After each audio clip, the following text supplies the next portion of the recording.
All right, let's call this meeting to order. Roll call, please. Showalter. Myers. Here. Howard. Here. Redlin. Here. Thompson. Here. Please join me for the Pledge of Allegiance. I pledge allegiance to the flag of the United States of America and to the republic for which it stands, one nation, under God, indivisible, with liberty and justice for all. All right, good evening, everybody. We have anybody signed up for public comment tonight? Do not. Okay, well, let's move on to consent agenda then. We have A, the 10/16/23 commission meeting minutes. B, the 10/30/23 special commission meeting minutes.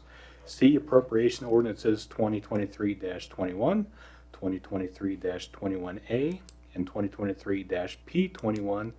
And D, the public transportation assistance grant approval. Does anybody have any questions, comments, or concerns over those this evening?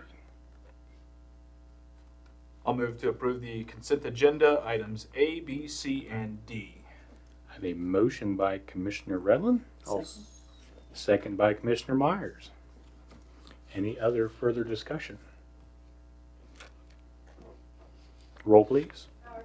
Yes. Redlin. Yes. Myers. Yes. Showalter. Thompson. Yes. Okay, let's move right into presentations and proclamations. We have kind of a presentation this evening about the community daycare project. We have Donna Swagger and others. If you guys want to go to the podium, introduce yourselves, and let us know what we're talking about. We brought you a few flyers, and if I were better organized, we would have sent them to you ahead of time. Thank you.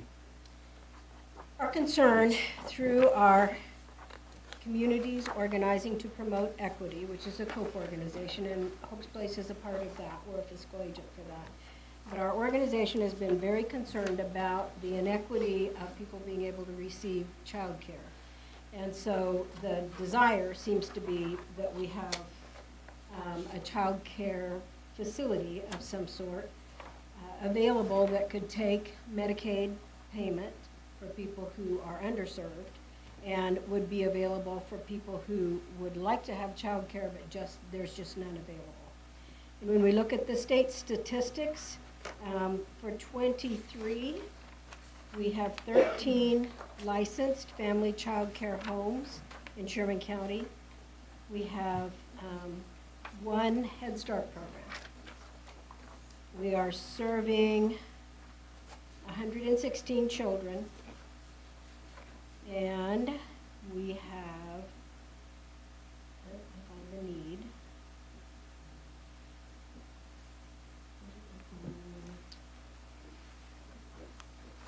Oh, I should have known that off the top of my head. I know it was 119 the last time I looked, that we still have need to provide for. Part of our concern is that we don't want to run anybody out of business. We don't want to take business away from people doing a home child care center. And so our concern is being able to create space for enough kids without too many kids. So what we've opted to do is pattern after what Plainville did as the Nest. And we can build 2 of these. Each one is like a home daycare. It would provide for up to 12 children, depending on the configuration. And if we put 2 of them, we would be able to care for potentially 24 children, depending on. The more infants you get, the less older kids you can have. So that kind of fluctuates depending on how many kids you can have. We proceeded with applying for grants. We have received the CCKS budget grant is $45,000, and you can see that's for facility utilities, for maintenance and upkeep, for curriculum kits, crafting supplies, playground inside and outside toys. So it's a very well-funded grant for the size of what we want to do.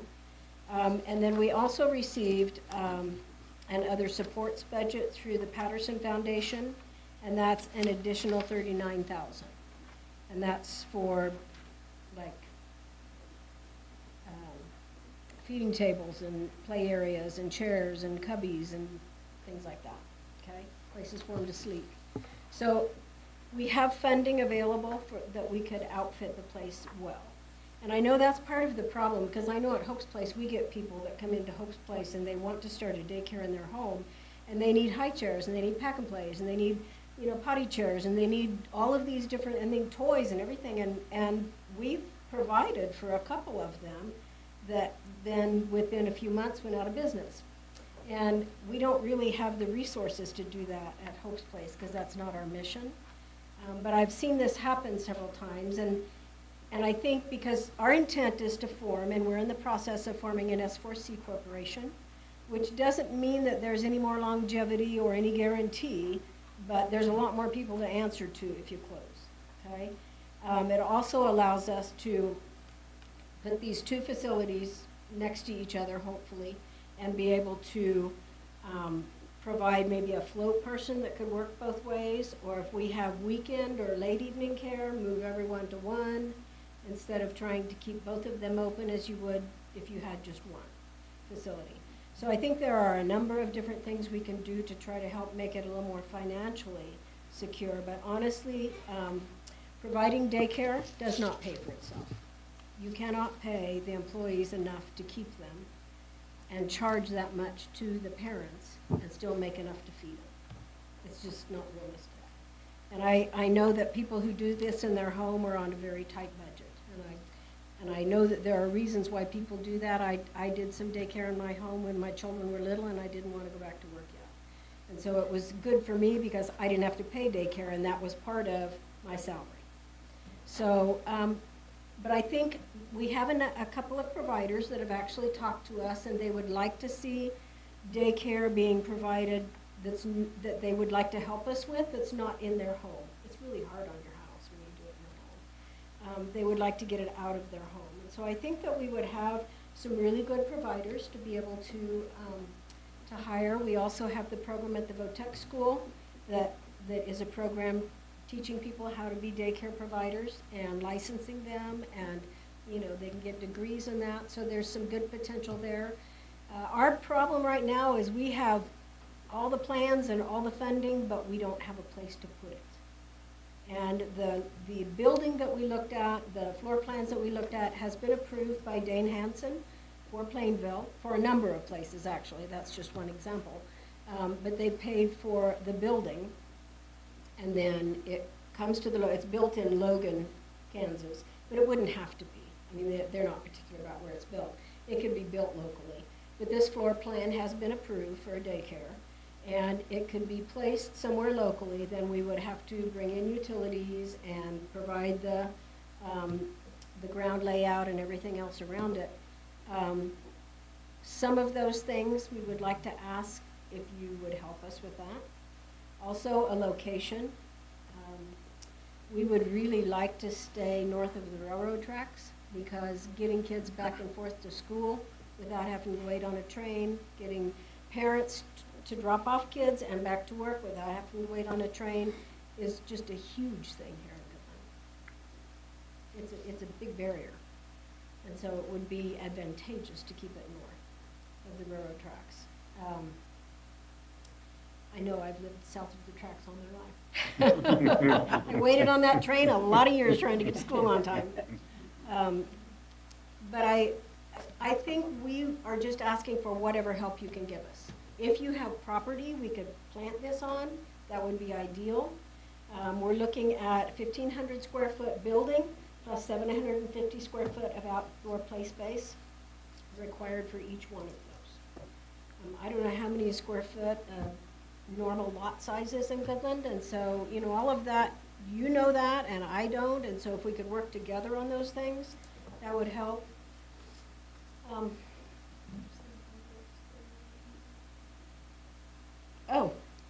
Well, today, the potential number for child care slots is 243 in Sherman County that are unfilled. Of course, that doesn't mean that every child will need child care, but it's still a significant number. Yeah. And that's just for under 6. Okay, Could I? questions? Yeah, can I just we start from the beginning just a little bit? Sure. Yeah. Okay, so how did you guys come to be where you are? Where did you start with the idea? Where did this come from?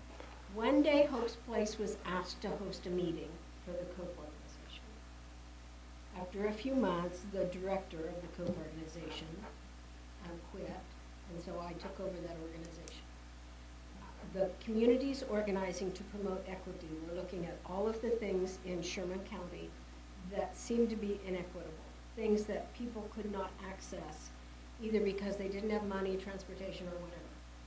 Okay, daycare was number one. Transportation is number two. Healthcare was number three. So we've been working on how we could help make those things in Sherman County more workable, more equitable, more available to people who need them. Right now, the other two are just about more than I can take on, but this one is one that's really kind of has a burden for all of us in the COPE organization, that if we can help solve this problem or mitigate it a little bit, I think that would be huge. So that's kind of where we started. So the COPE organization, is that like a board? Is that ran by a board? How is, so who ultimately would be responsible for the daycare facility? Okay, we do have a board that is forming the S4C Corporation, and it's called Sherman County Child Care Coalition. There we go. I remember there's a lot of C's. That's with a lot of C's, Yeah. sure. Yeah.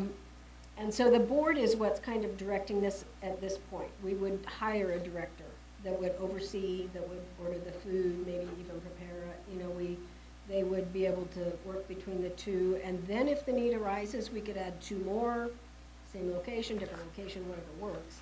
And we would have a director over all of them. The reason we went with the smaller is a lot less regulation and a lot less requirement for employees. So it's financially, it's easier to manage. And so I guess the short answer is a board with a director. Okay. When you're looking to hire someone, unless we know you have the place and the ability to go ahead with it. So until then, we don't have anybody to direct the computer processing of the payroll. So you're, And we can't write the grant for the buildings until we have an address. so you're sitting kind of right on the cusp of an edge where once a couple things happen, a lot of things can kind of waterfall All at once. and get going at the same time. I think that's very true, and our finances are on a really short timeline because we have to have this grant money spent by May 1st. Now, it's equipment and software and, you know, curriculum and stuff like that that we could amass and not necessarily be ready to open, but gosh, it'd be better just to open. So if we could move forward with a building, that would solve a lot of problems. Is this grant money that you have available, is that like an annual grant or is it, Yeah, that's an interesting question, a very good question. I'd actually ask that one as well. Child Care Aware of Kansas are the grantees, and the Patterson Foundation are the grantees. Patterson Foundation is a very benevolent organization, and they are well known to be able to support things like that. Child Care Aware of Kansas is, they've hired special teams to try to get daycares going and keep them going, because sustainability is a real issue. So my guess is probably. If I had a crystal ball, I could answer that. It says annual, so you would assume, until the year that they say they're not doing it anymore. which- yes, you're right. Could be next year, you never know, yeah, but, And, you know, if all else fails, the buildings are a livable home. They Yep. could be sold as such and recover some of the investment. Don, you may have mentioned this too, is the 45,000 or the grant and the 39,000, is that for one unit? Or was that for both? That's for both. That was for both. Okay. When we originally applied, we were looking at a daycare for up to 50. And then we decided that was just probably not the best way to go at it. One bite at a time. yeah. Sure.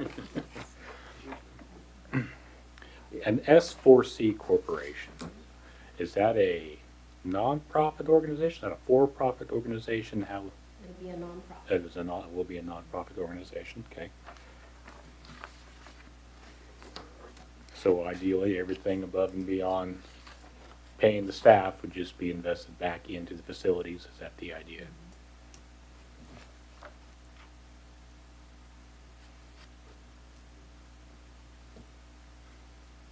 Anybody else have any questions? How many employees does it take to run each one? Each one of those has to have one person there while the kids are there. So depending on if we run from 6A to 6P, I mean, we have shift work at the hospital that needs to be covered, or maybe even a little more on both sides of that so they can get to work, then you would need more than that. You have to have 2 adults readily available. Doesn't mean that they both have to be there all the time, but you have to have a backup person. If somebody gets hurt, you have to run them somewhere or needs special attention. So if we budget, if the buildings are next to each other, and we have one in each building and a float, we're still working on that with the state, if that will work. Or we may need to have two people. 2 and 2. That would be my guess. It would be ideal with that many kids, that's a lot to keep track of. Well, and is it also based on how many infants you can have to how many adults? Yes, yes, And the ratio those of infant 12 to is adult. based on more toddler age, or is that on infants? 12 would be based on 2 infant and the rest toddler and above. 2 infant, the rest toddler, Yeah, there's a rubric to plug all that into to Gotcha. know. Yeah. One other thing, I don't see nothing about fencing for the outside. I believe that that would be included. Let me look, because we did talk about that.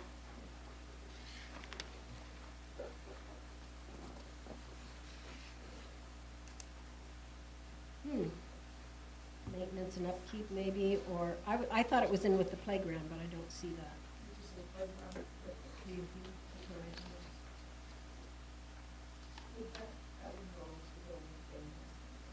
Very possible, very possible. Yeah. I know Dane Hansen has actually hired a person who's helping us write these grants, just to get daycares opened. I mean, everybody is, that's the big push right now, is to get daycares opened and functional.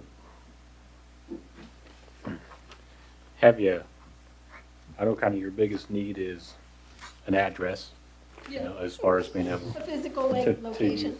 Have you been able to contact anybody else who might possibly have a piece of property or I think we've looked at most of the available properties in Sherman County, or in Goodland. We've looked at a lot of different buildings, and the requirements to have all of the exits, to be able to have, you know, playground size next to it, to be able to have, there just are a lot of physical requirements, and none of them would suffice without a lot of remodeling, or a lot of, you know, a lot of building costs on top of what people are wanting for them. So we couldn't find anything satisfactory that's already built. At least we haven't at this point. We would love to just open something tomorrow and walk right in. Yeah. That would be ideal.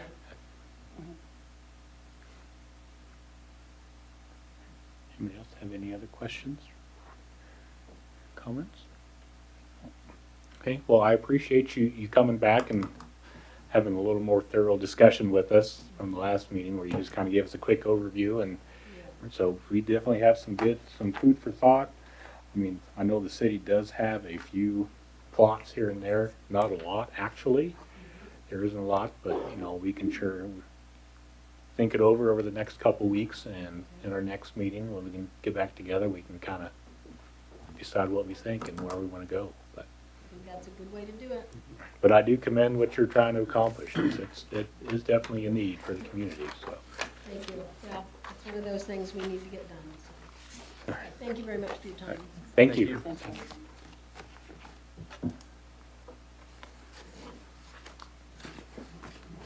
Okay, well, let's move on to B then. We have lock boxes / vial for life for seniors.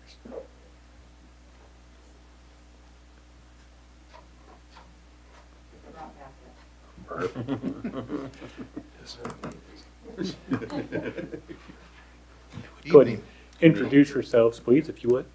My name is Jason Earhart. Good evening. Melody Knudsen. Adrian Springer. So we went on, this all started with EMS calling Flatlanders. We were not able to gain access to somebody who was elderly, that was on the ground we could see, but we were not able to get into the house. And me and Melody began talking about it, and this is kind of where this plan took off. These two amazing people have really dug into it, so they get all the credit and the kudos for it, so. So I believe I brought this to Kent and he emailed an idea to all of y'all. We do have, yeah. So I went to Adrian and I said, hey, I got this project I want to do. Do you want to help with it? And she said, I'd really like to do Vial of Life as well. They work really well in conjunction with each other. So we decided to do them together. Okay. Then two brains are always better than one. And then we have Jason. He's been a lot of help, honest. Yeah. We got to have looks, right? So what it would be is, like you said, we couldn't get into this lady's house without either breaking her lock or breaking into her house or something. We could see that she was moving and she was waving at us like maybe we were the crazy ones. And so we didn't break into her house or have law enforcement. EMS wouldn't do that. We'd blame it on them. Turns out she didn't really need our help. She just slipped while making a bed, and so we made the bed and picked her up off the floor. Pretty simple. But it did come about that there are a lot of elderly people in our community and disabled people that they've hidden a key under a rock by their door or a statue by their door, or they just simply stay in their home with their door unlocked. And in this day and age, that is unsafe, period. All three of those things. We have one local guy, he has a key hidden outside at the back of his house, but if he was unconscious lying on the floor, you have to go around the end of the block into the alley up to his house to get a key and back out and around again because the gate is locked and you can't get in or out of the gate. So you have to go around. So that could be 10 to 15 minutes of life-saving capabilities that we could be giving to these people that we've now wasted all this time trying to get a key. So our thought about this is a lockbox that we would install. It would have a key to their home. The lockbox itself is a keypad that you can open. It does have a cover, so you can't really see that it's a lockbox. We wouldn't put it directly by their door or anything like that. We'd put it around on the side or an inconspicuous place, but yet EMS and fire and law enforcement would all be aware of where these are. I've spoke to Chrissy in dispatch. She can put the code to each lock as a flag for that address. So if dispatch were to page us to that location, they can tell us, please call for key information, which we do already, and we could get the code to the lockbox to get the key to get in their house. The key under a rock, what if we have a foot of snow? Now we got to dig the snow to find the rock to get the key. Or if you were just a general thief, we can just get the key. You know what I'm saying? Mm-hmm. So we want to keep our community safe by doing that. We would have a level, we've kind of discussed, who would get these boxes. I've come up with level 1, level 2, and level 3. As an example, I'll use Donna Swigert because I've already spoken to her crew about this. If she wanted a lockbox on her house, well, there's her and Harvey. So hopefully one or the other of them would be capable of opening the door for us in the event of needing 911. So they would probably be level 3, the least need for the box. Does that make sense? Yeah, and their age and their functionalities, absolutely. I have permission to use Gary Garrett as an example. So Gary is home alone. If he falls down, he has a life alert, and he's been leaving his door unlocked. It's not safe. I want one of these. His family, his kids live out in the country. They can't come right away to him, so I would call him a level 1. Do you see what I'm saying? Yep. Somebody who's wheelchair bound, falls out of their wheelchair, they need to be a level 1, unless they have another person who can walk helping them. Then they've moved to a level 2 or 3, depending. So does that make sense? The lockbox codes, we're working on a plan for how we would code them so we don't have to have 300 different lockbox codes, that kind of stuff. I would like to start our community out with 300. That's my goal. I have applied for Match Day. We have applied for Match Day. I have gone to a program called L-Heat or COPE, same thing that Donna was talking about, and I've applied for money from them. How much I get from them depends on how much we get from Match Day. Our main goal initially was $20,000, and so whatever we don't get there, I have found a better deal on the locks, so I can save a little bit of money there.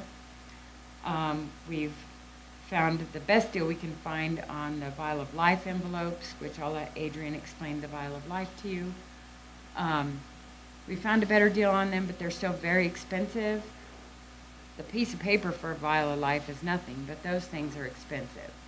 And so we can save a little bit of money from what we initially asked for, but we don't know how much money we're going to get from these grants just yet, and clearly that's going to be a little while before we know. And so once we find out that information, if we don't have quite enough money, we're asking the city and the county to please donate some money to our fund as well. As far as the lock boxes go, we have currently it's a generic contract.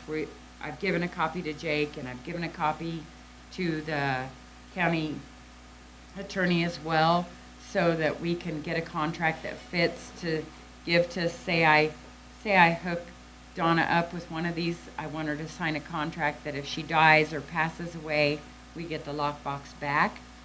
Also, the fact that if the lockbox is put on your house, if someone steals that and breaks into your home, we don't want to be responsible or held liable. So I've talked to the attorneys about that as well. We've talked a little bit to Mary Volk about being our project manager, but not a lot yet. Just threw her out there under the bus kind of thing. Because we would like, because the city seems to know when people die or move before anybody does. And so if they die or they pass away, Mary can say, hey, this person has a lockbox. She'll have a list of who has them. This person has a lockbox, they're moving. Can we deal with that? Or they've passed away. Can you deal with that? It's kind of, she's just going to pass the word, basically. We're going to do the work. So I guess as far as mine goes, do you have any questions about that? I like the idea. I'm not sure.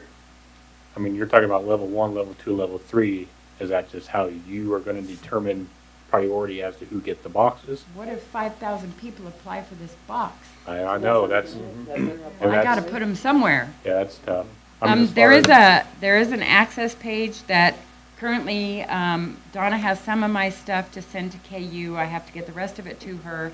They'll make a flyer, so then we can pass these flyers out. We can put them in the senior center. We can take them to the health fair, things like that. It'll have a QR code on it that KU makes for us. Is that correct, Donna? And they can scan the QR code with their phone. It'll send them to a link, and they fill out the simple questionnaire that I have. I think you guys only have the front page of that, but there are a few simple questions, like 6 or 7, for them to answer. It will automatically send me their information, and I will contact them about, do they want a lockbox and a Vial of Life, or just a Vial of Life? Depending, everybody needs a Vial of Life. All of you in this room need a Vial of Life for something. I have blood pressure issues. I've had cancer. Everybody needs a vial of life. You can't tell me you haven't had some little health issue that if EMS comes to get you and you're unresponsive, what if you're allergic to something and we give it to you? You know, that kind of thing. So everybody, in my opinion, her opinion, his opinion, needs a vial of life. So we can give those to everybody in the community. We'll help you fill them out. We want to type them out and have them readily available for people. So we want to start those off with way more than we want to start the lock boxes off, because we know that's a higher need. So everybody will be able to go to this page and fill it out. Even if you don't feel like you need a lockbox, you still might need a vial of life. And if you don't know how to run a computer, we're going to help you. We're going to fill it out for you. We're going to, you know, it seems like a lot, but I think that we're both willing to put forth the effort to help the people in our community, or we wouldn't be EMTs. So, and we don't care who you are. We want to help you. I think the Yeah. question posed 1, 2, and 3 levels. There'll be certain questions asked. I mean, you know, if they fall or aren't able to get up, you know, things like that that are very specific to EMS that they would know. I think that if that kind of answers your question. Yeah, I mean, I guess. It'll have certain questions in there that will put them in each level, if that makes sense. Yeah, and I guess I don't know any of the legalities of it, but, you know, I just know Right. whenever. You and Is your it- wife is it- probably don't need one. I hope not, but. But I just. But your grandma might, you know what I'm saying? So is it EMS going to be overseeing the project? The two of us and him. Okay, I just wonder, you know, and again, I don't know the legalities, but when you start talking about things like this, which could help in a life-saving situation, and then we are determining the factors as to who is the priority to get those. Like I said, that's just kind of, you know, brings up a little bit of red flag. I don't know. And that's Not why- to I be think that's why- discriminatory, is that what you're saying? Yeah, yeah. So That's where I would just make sure you really do your due diligence Right. as far as making those kind of That's criteria. what we got Jake and Yeah. Brent for. But, but yeah, I mean, as far as the idea as a whole, I mean, I love the idea, you know. Yeah, we just can't give them to everybody. And, Yeah. you know, that would be overwhelming. There's criteria, it's 65 and older, I mean, or we- disabled. Or disabled. Yeah, Yeah. yeah, disabled Yeah. or, Or extremely, extreme health issues to where they couldn't. Cancer's one. You know, we have to have rules Yeah, about. and I understand that. I'm just saying, I just hope you're careful Yeah, when you're And doing that- those rules. that's why we got legal on board with that, so you Yeah. ask those questions, so we can stay within the bounds of that as well. Same as with the vial of life, when Melody brought up that we would also offer to help fill out, this is a generic vial of life sheet that has your name, information, medications that you're on, allergies, any surgeries you've had, whether you have a DNR, which is a big thing for us too. When we go into homes and if we have somebody that has coded or needs that type of assistance, whether we proceed or not, and you have to have the correct documentation for that as well. And so with the vial of life, all that, for the vial of life, we have to follow HIPAA laws just as well. We'll gladly help you fill out your paperwork, and that stays there. We won't keep anybody's file of life on file with us at the station or anywhere else. We actually have, let's see, back folder. A red folder that these will go in. The hospital years ago used to hand these out at health fairs as well. And it was always like on a magnet on your fridge, and it was an envelope, and it just sat there, and we knew it was a big red envelope. Hey, we need to go check that. And it actually has a Vial Life sticker that'll be on it. So with the Vial Life, you'll fill this out, and you'll put this on your refrigerator, and that's where we know to go to look for it. The BioLife actually doesn't carry the folders anymore. They just have the forms and the stickers to go on a Ziploc bag is what they have now. It used to be, a BioLife was in the red folder and a BioLife used to be in the bottle. And people would keep those in the medicine cabinet. Well, sometimes, yes, we do go look for those things sometimes so we can see what kind of medications or medical problems someone that we're helping is having.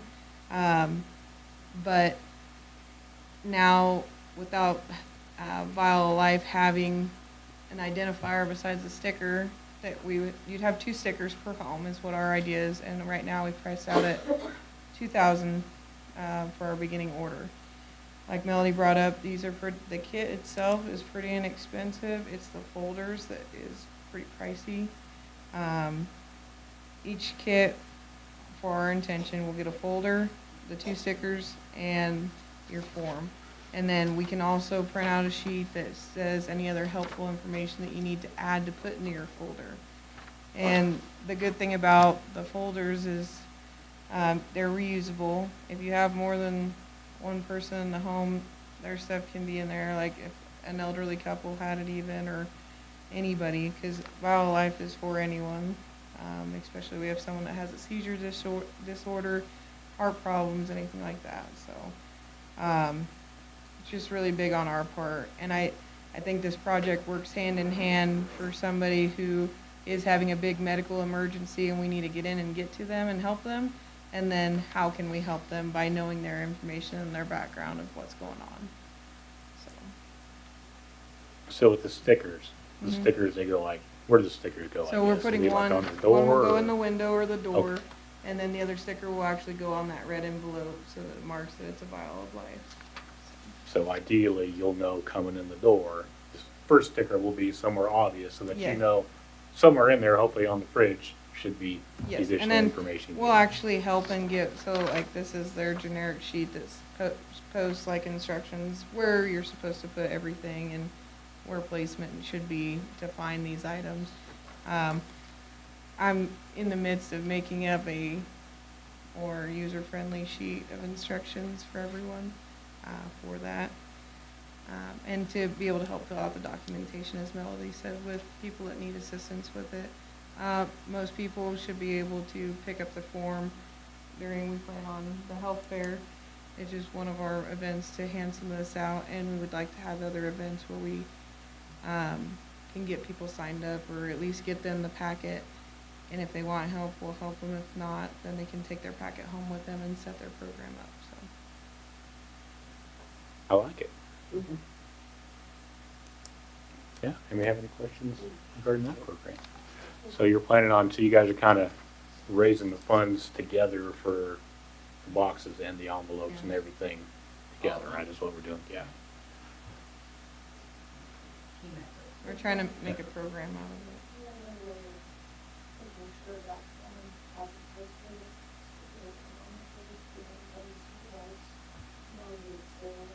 Not really to supervise, it's, we have, what I would like to see, and I think this is something that we both talked about, is just to get the information out there. Not everybody has social media. We'd like to get it, something in the newspaper to notify people that even if they didn't pick it up from us, anybody can order the kit from BioLife and put their stuff in a folder or a Ziploc bag or whatnot. We're trying to set it up in a way that makes it easier for us by having the red folders and the more noticeable things that we can find on scene. Because in most medical emergencies, we need to move and we need to move quick. We're willing to go there and help them. Yeah. We're willing to explain to them why why it's very important to have it. We're willing to do that, yes. But to get that information out there, we'd like, and once everything is said, done, and with funding, and to put it out there, I know there's a newsletter that also goes out with the utility bills. Most everybody gets that. They don't get the newspaper. If that's something you guys are willing to work with us on as well, for that kind of publication. But word of mouth and trying to get it to everybody that we can, so. We can't just go through EMS files and say, hey, I've been here and locked out. Yeah. That's HIPAA. We'll Yeah. get in trouble. We have to rely on each other to tell us who they think is in the need of one. And just people looking out for their loved ones, their friends and their family, you know. It's no different than life insurance. You have life insurance, and you recommend your family and friends to have it too or whatnot. Same thing with that. Everything to be prepared in case of emergency.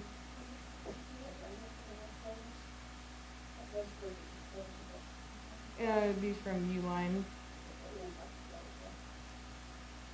Yeah, I mean, it seems like a fairly simple process to do and have done for, possible life-saving benefits that it could have. If you have to come in and get me off the floor for some reason and I got some issue, you can just go to my fridge and be like, okay, we gotta watch out for this. Yeah, because No, there's it's pretty usually simple. 2 or 3 of us that show up, so one can be doing that whilst the other one is starting, to examine you, assess you, etc.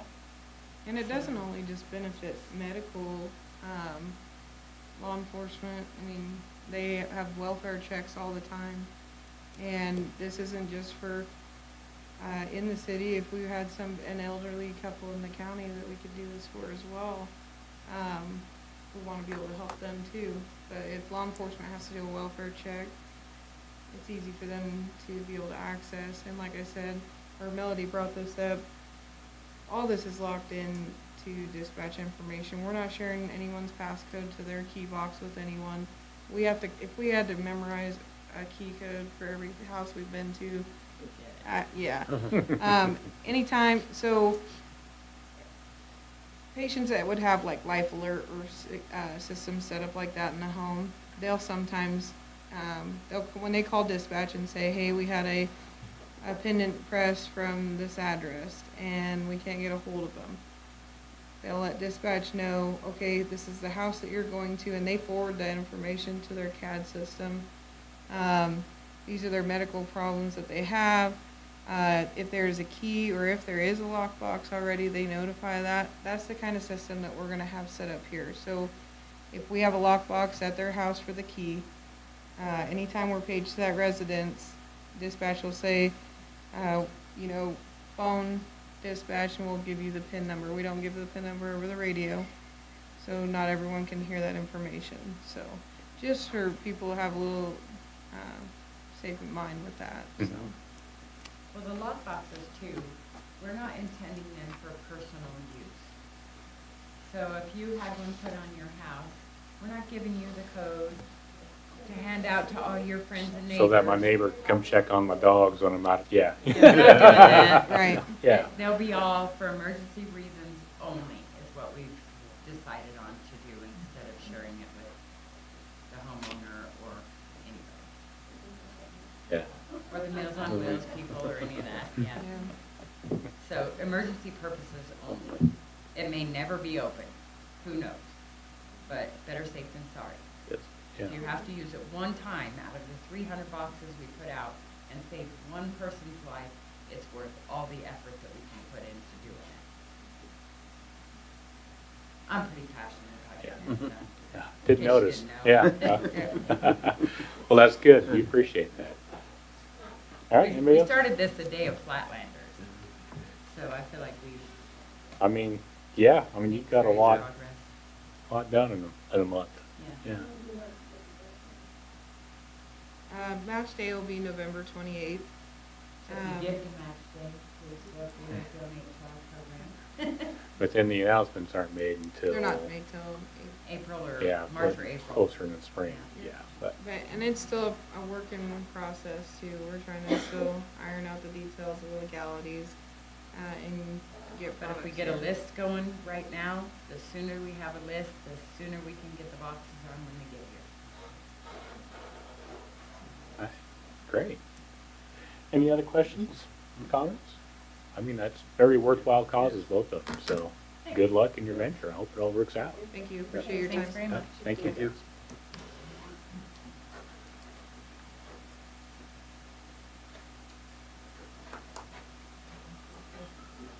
Okay, well, let's move on to ordinances and resolutions, starting with ordinance 1766.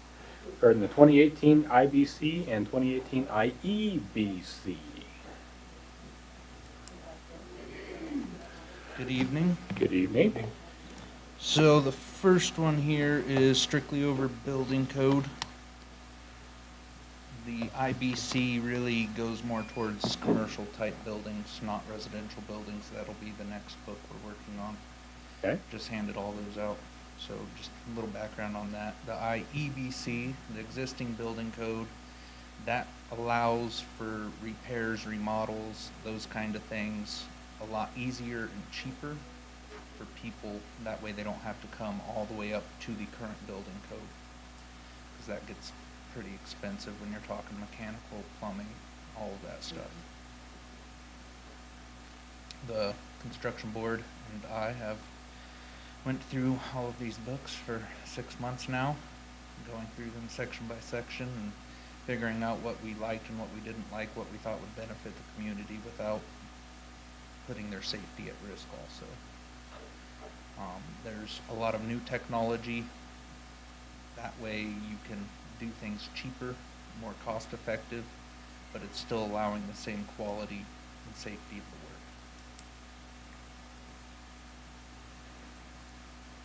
And our current code is from 1997, Been around a little bit. in just a day or two. Okay, looking through it, look like the things you changed, we wanted to change, are pretty minimal. So a lot of the things that were amended in that are just things that they have specifically put in the book for you to add your fee schedule, add your jurisdiction name, that kind of stuff.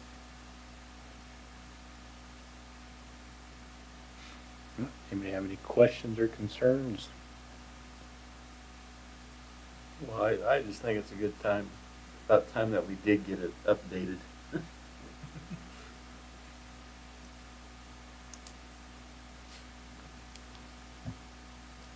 All right, well then I will make a motion to approve ordinance 1766. Second. Okay. Very excited, second by Commissioner Redlin. Second. Any other further discussion? Roll, please. Myers, Yes. Showalter, Howard, Yes. Redlin, Yes. Thompson. Yes. Okay, then we'll move on to ordinance 1767, which is the 2018 IPMC. Zach. So this is the property maintenance code, which would replace our current 1997 uniform housing code. It is a little more strict, but that also allows me to enforce things to keep quote-unquote slum houses from being operated. Gives me a little more leeway on what they have to do to keep the houses nice. A little more enforceability to help prevent so much dilapidation. Mhm. And one of the big things that we talked about in one of our meetings we had was it requires insect screens on the windows and the doors if they're going to be used for ventilation. That way people don't just have to let all the mosquitoes or anything like that come into their house all year.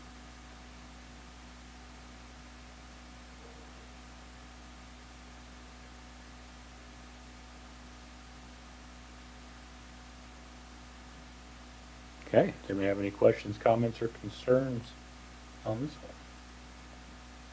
one? I move that we approve ordinance 1767. Have a motion by Commissioner Howard, Second. second by Commissioner Myers. Any other further discussion? Roll, please. Howard, Yes. Redlin, Yes. Myers, Yes. Showalter, Thompson. Yes. All right, thank you, and I do appreciate all the work you guys have been doing on all these code books, but, yeah.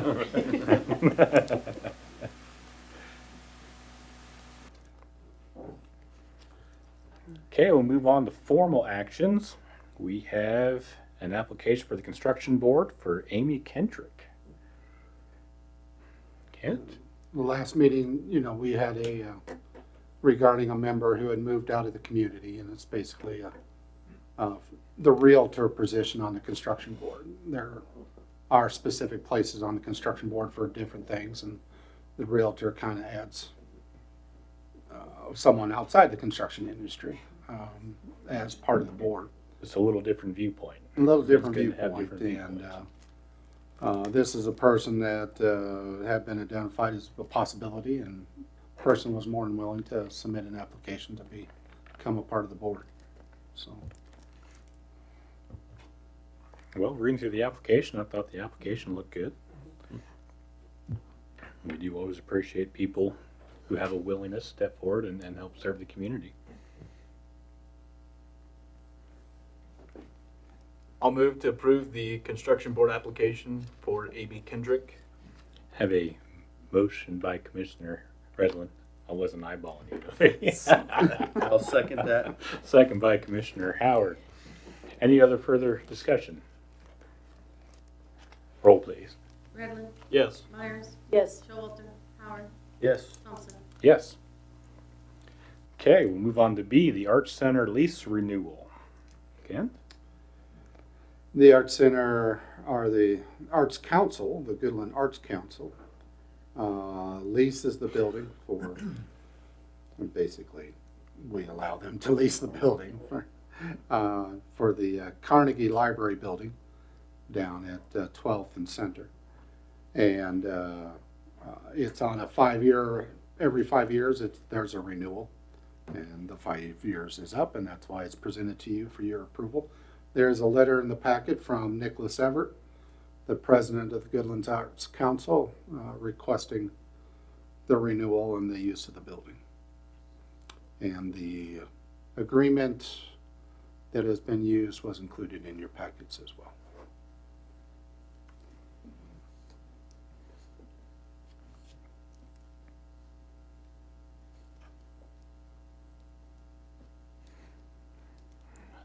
I guess I had one question reading through it. You know, the original contract is pretty old at this point, and as far as the liability insurance and contents insurance, the minimums that are required, it's $100,000. Do we feel like that's still satisfactory in an amount today as it would have been back in 2008 when this was originally done? Quite frankly, the contents of that place was probably pretty hard to press to find $100,000 worth of several things out of it. Yeah. We're talking about replacement cost for the building. And we provide insurance for the building itself. It's really just for the contents and the liability of anything that happens on their activities. Right, so as far as that stuff goes, as far as content goes, the city has the contents and stuff that really is kind of on, Mm-hmm. kind of on them for as much as they want to cover for whatever the contents are.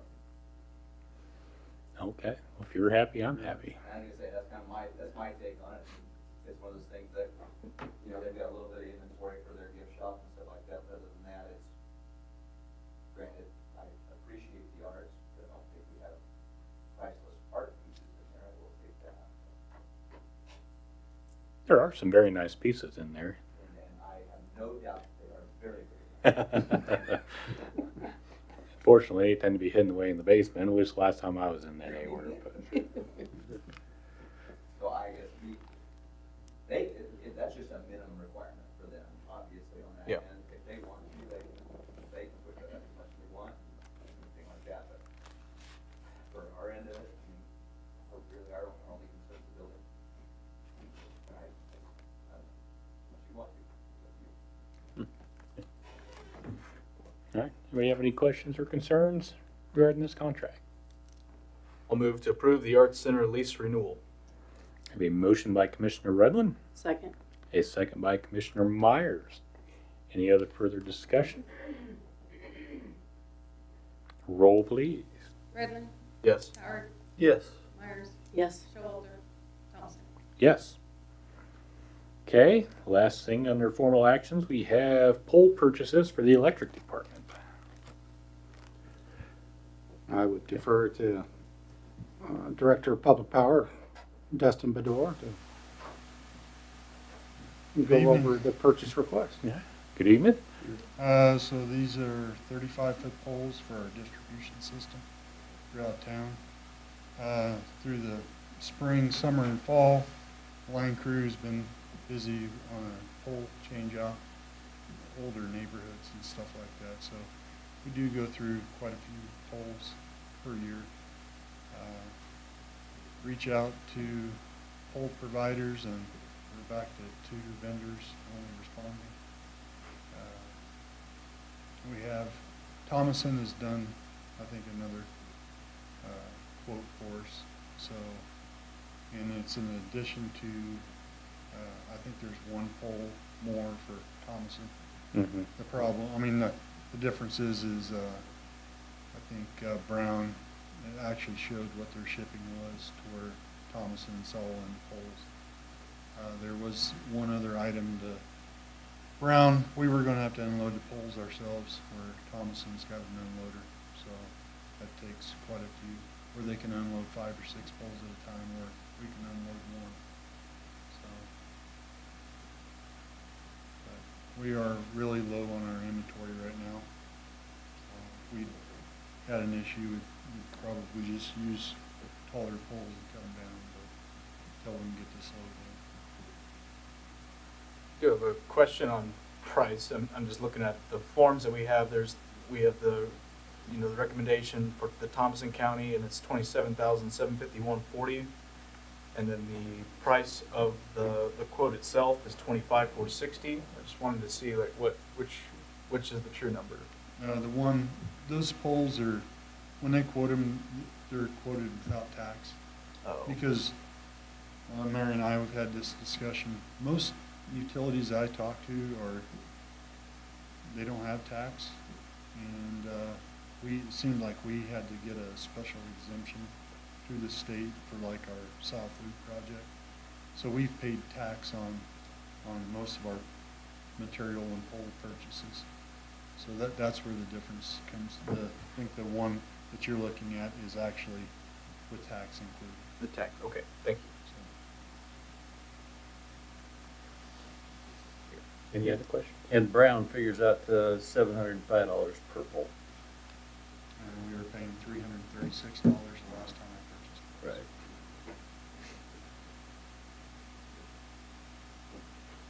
So it's more than double in price, well, almost close to double in price.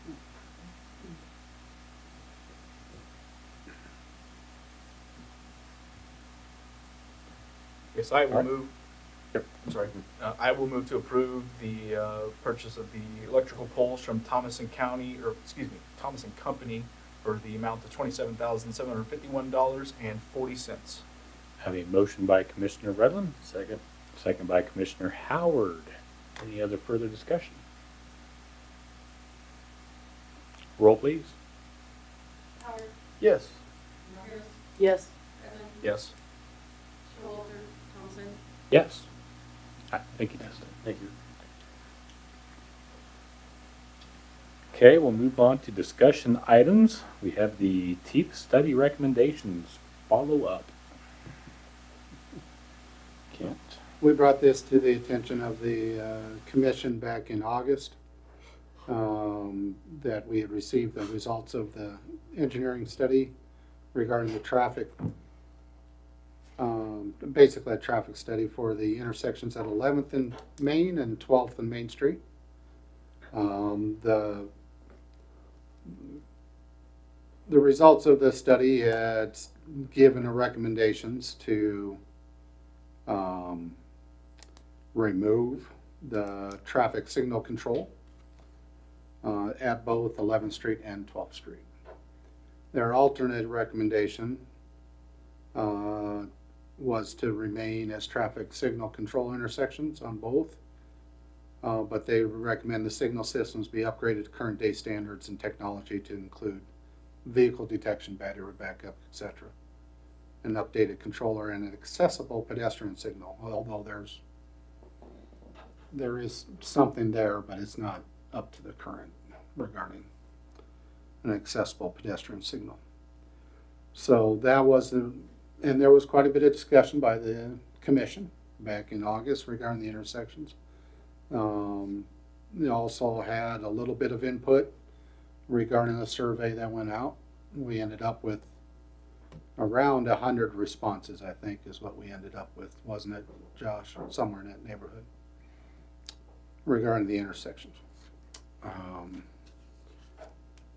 Staff has talked about it, and we keep going back and forth regarding it. Dustin was kind enough to get a quote from Gaddy Sales, which is the company we work with regarding the traffic control hardware and software that's involved with it. And was able to get as far as upgrading one as far as the 12th Avenue Main Street, and that was included in your packets. That also kind of gives an idea of approximate cost for the upgrade that we're eventually going to have to do at K27 and Highway 24 as well. But if we were going to upgrade the systems from what they currently are, that gives an idea regarding that. The stoplight at 11th is, from staff recommendation, is more willing to follow the base recommendation as far as removing the stoplight. And then the 12th Street, there's arguments for both ways about keeping the stoplight and also not, or removing it. If the 12th Street was removed, that is the one probably it would be better, and Kenton's not available tonight, but an idea of having a four-way stop at that intersection. Staff is just looking for direction or for follow-up. You had asked for some costs. The cost to remove the stoplights at this point, Dustin had provided information that it's really just our labor to be able to remove it. And it's really just removing the cross arms, correct, Dustin? Yes, so the ones that go out over the street that have the lights on it, we would remove those. The poles would stay because they have lights on it that light the intersections. So we would just remove the four arms at the intersection that you'd want. So, or both, whatever you guys decide. Okay. So, I guess maybe while you're still up there, I don't know if you know. So if we were to, so the quote for the update here, the update one is about $21,500. So approximately what kind of a lifespan are we looking at? Do we know? If we were to update it all to everything it needs to be today, how long should that ideally last us? So we're running on borrowed time on the other stuff. They say 10 to 15 years. We're at 25 years. So, Good. So, that's good. I would say probably that 15 year. It's pretty pricey. I did talk to him about what was requested with the radar, which is what they're going to want at 24, 27. He said that that really kind of shot the price up, so he went with a fisheye camera, which for an intersection that size was good enough. So that's why the price is down in the low 20s. Cool. Just I'm curious, what is it with the radar? Radar, you don't have any. There's no cameras. It's just like it is radar. So it's just sending pulses or whatever. But with like the cameras, you got to go up. There's maintenance you got to do on them. You got to clean the lenses. You got to just a bunch of other stuff. And if a pole gets jostled or whatever, your camera gets off. Like some of the stuff that we had out there, I don't think the camera was actually where the zones are.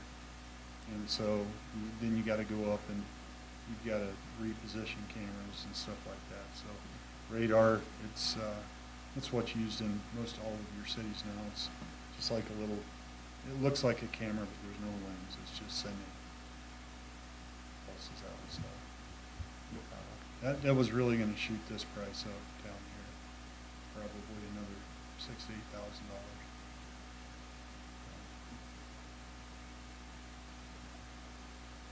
All right, thank you.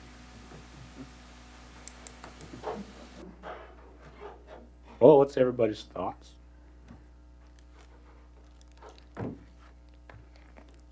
Want me to go first? I'll go first. I mean, I know, I guess my thoughts are, if we take down the crossbars and leave the poles, which we would do, if we were to change our mind or, for whatever reason, we were to decide that we wanted to put them back up, it would be a pretty simple process to just put the cross arm back up and then whatever the current day cost of updating the system would be.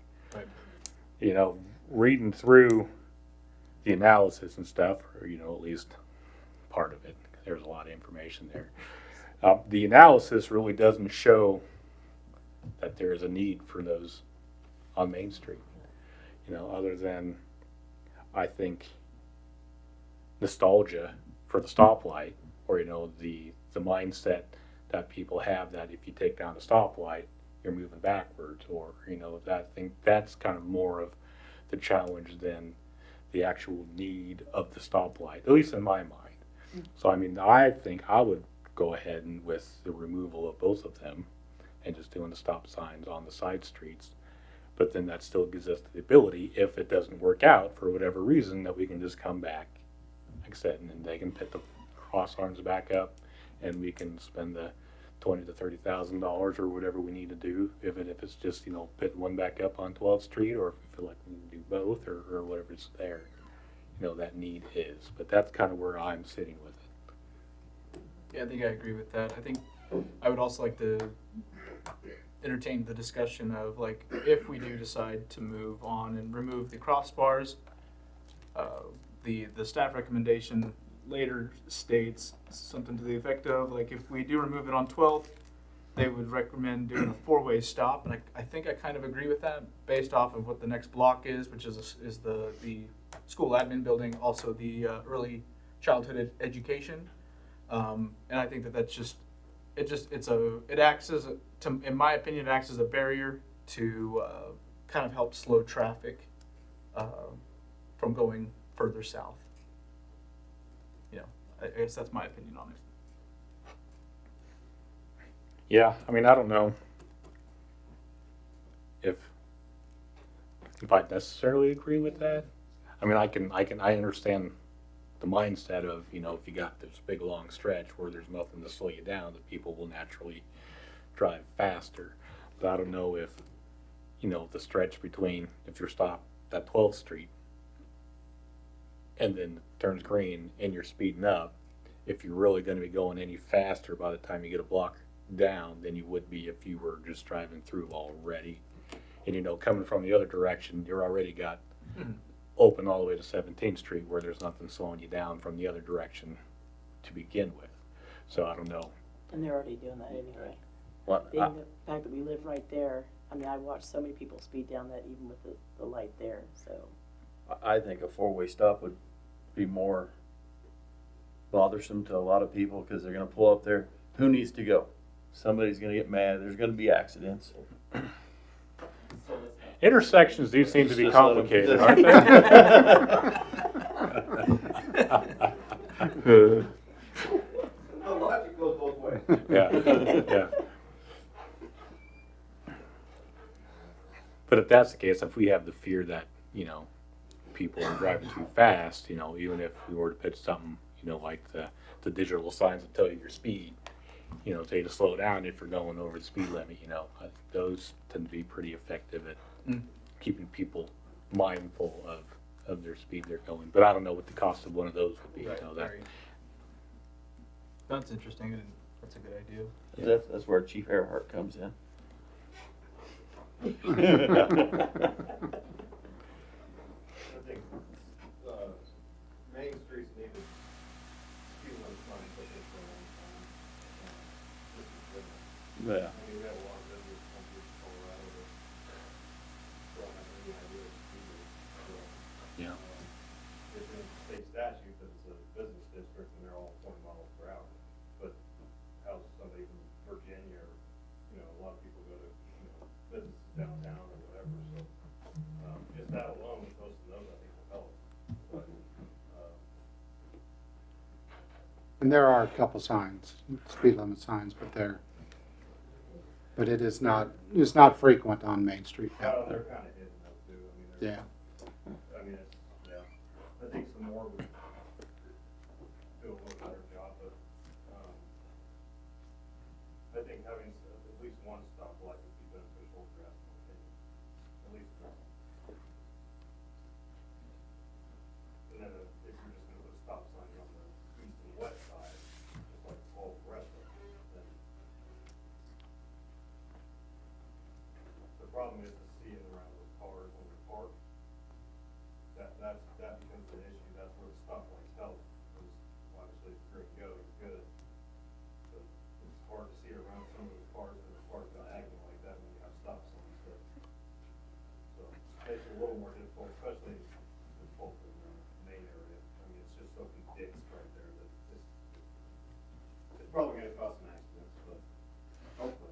Yeah. I mean, I considered that as well, because it is hard to see if you have cars parked on Main Street towards the corners of the intersection. It is hard to see around. But, 10th Street's that way too. And there's often cars parked where you can't see around them till you start scooting into Main Street. But I don't think we have accidents on 10th Street, do we? Yeah, I mean, we have accidents everywhere. I mean. But I mean, more than No. than anywhere else. I think 10th a little bit wider. I don't know. I believe it's a little bit wider, bigger intersection. Yeah, I mean, I think 10th Street itself is wider. It's a pretty wide street, but as far as being able to see around the cars on Main Street, Compared to 12th Street. I don't know. You pull up and there's just cars lined because both those businesses are busy. I think that serves a purpose on both 12th and 11th for that stuff. But I get it. I understand Yeah. the size of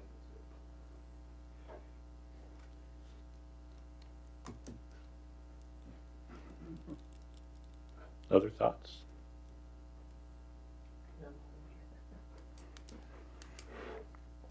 So do we want to give a recommendation of a direction to start moving? I think guess it feels like we're in consensus to remove the one on 11th. Why don't we just try removing the one on 11th, then we come back and see how that's working, then go ahead and make a decision on this one before we order? At what point in time would we have to get things updated to stay compliant? Is there a time frame where we need to get things done?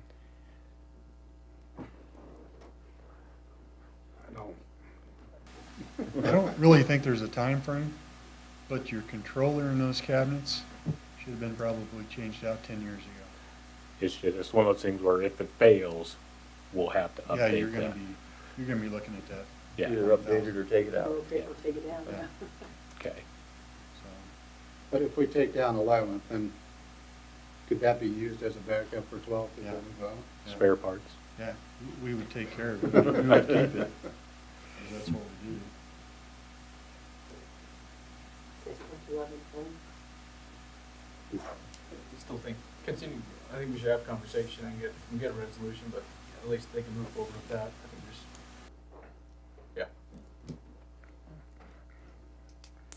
So do you want to bring a more formal resolution? I don't know if you need a resolution for this. I don't know.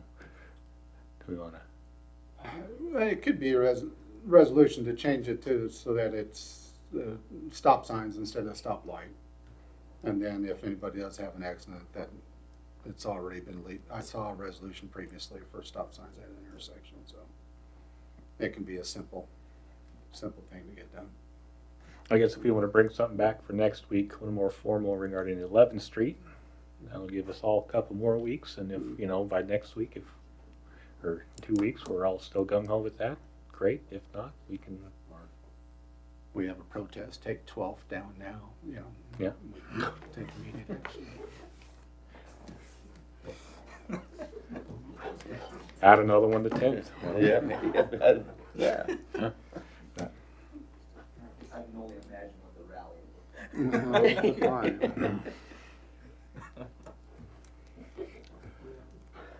Okay, clear as mud? Yeah, I think so. Think I think so? we got direction, so we'll be able to move. Okay, perfect. Anybody else have anything up for discussion this evening? Okay, well, let's move on to reports, starting with our city manager, Kent. In your packets is the manager memo as well as the month-end budget report for October. Also, this past week, did appoint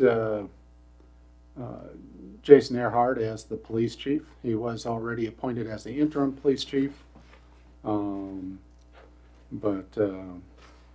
After going through some things with Mr. Earhart, went ahead and appointed him as the police chief for the City of Goodland Police Department.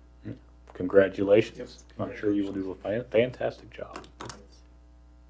And then, same time on Wednesday, during this past week, Police Chief Earhart appointed Timothy Wright maybe I shouldn't say it, I should let Jason say it, but. Yeah, I appointed Tim Wright as the assistant chief of police. He'll do an amazing job. Yep. Congratulations to you as well. Thank you. Thank you. Tim had been serving us as police sergeant, so moved him up to assistant chief of police.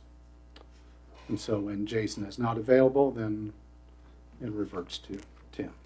So take it from there. I will also ask building official Hildebrand to update on a couple properties.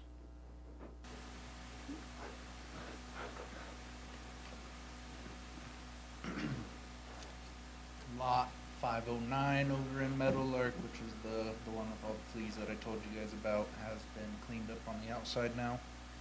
And they're in the process of getting it removed out of there. The trailer over on 8th Street, kind of when you pull into town by Texas, they're in the process of getting that torn down. It's going a little slow. It's only one person doing it, so they are working on it, and that's all I can ask for. Yeah. The 122 West 14th down the street here, I was not contacted by the owners, but I was contacted from a contractor stating that they had gotten a hold of him to possibly tear it down, so we'll see what comes of that. Sure would be nice if they can take care of it on their end before we have to get involved, for sure. Yes.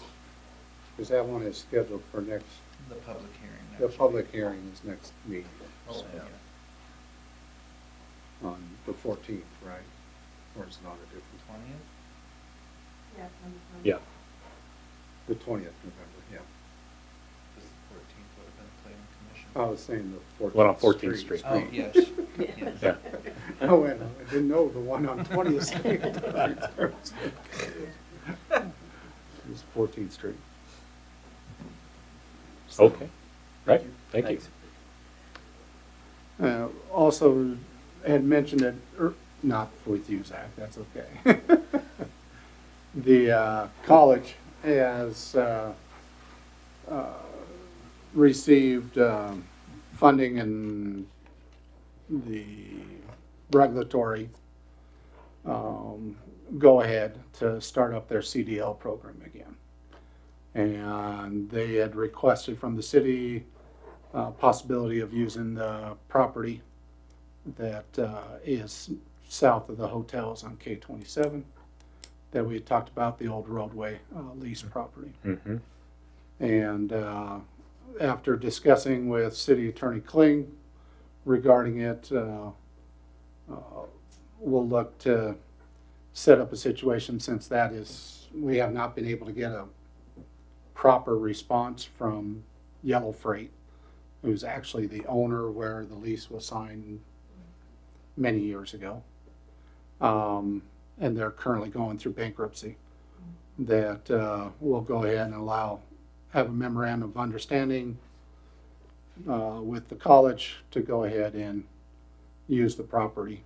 If Yellow Freight comes back in the picture in any way, sort of manner, there's an understanding that they are able to use the property.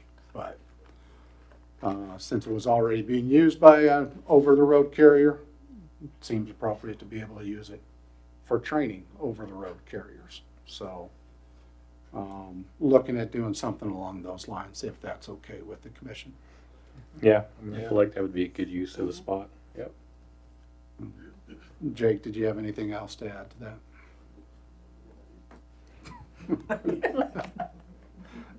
So that's the basic information. So Okay. we just haven't been able to get any sort of response from, I mean, they got properties nationwide. It's very difficult to get a response during their bankruptcy proceedings. So, and haven't had any other communication otherwise with them. And then finally, I include in your packet an example of a land bank program from another community in Kansas.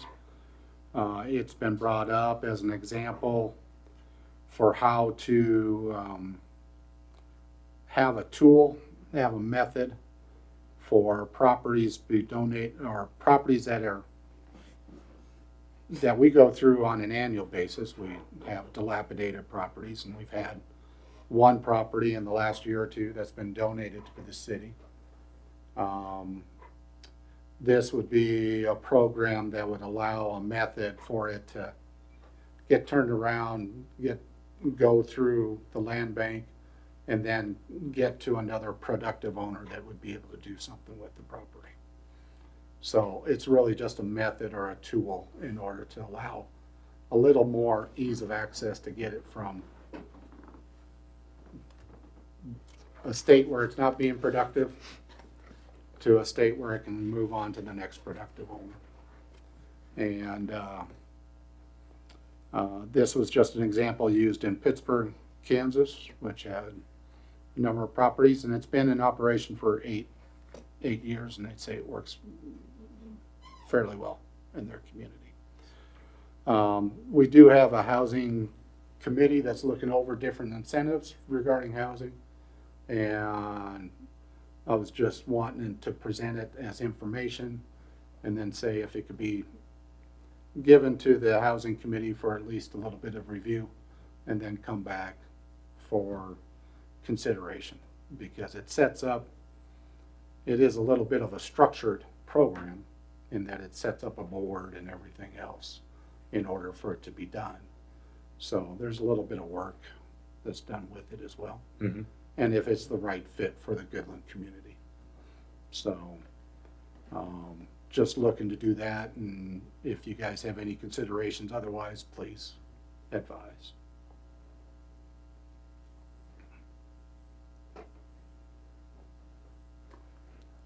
Not at the moment. Not at the moment, yeah.